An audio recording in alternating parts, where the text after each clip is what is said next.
يا حبيبة بابا، ها احكي لك القصه وماله انت عارفاني في الحواديت يعني. ادي مين ده؟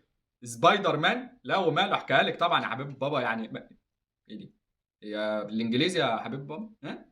لا والله كلها ما فيش ترجمه. لا لا لا هحكيها لك طبعا. هحكي ولا حماده سبايدر مان بالانجليزي.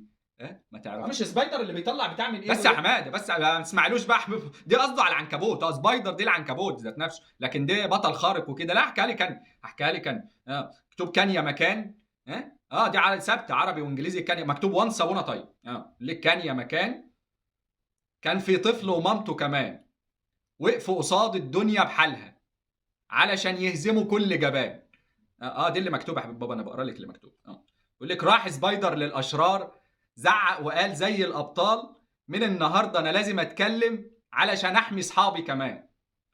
قاموا اصحابه ووقفوا وقالوا اشجع واحد وسطنا مين؟ اشجع واحد هو ياسين. يا احمد هو داخل انتخابات بس يا احمد. يا حبيب بابا هو اشجع واحد هو ياسين. بس مش بالطريقه اشجع واحد هو ياسين. ما لا، ما ياسين دي الحقيقي. سبايدر دي في القصه الخياليه، انا بحكي لك الحقيقي بقى. ده انت بنت انا هغشك. دي سبايدر الحقيقي بقى.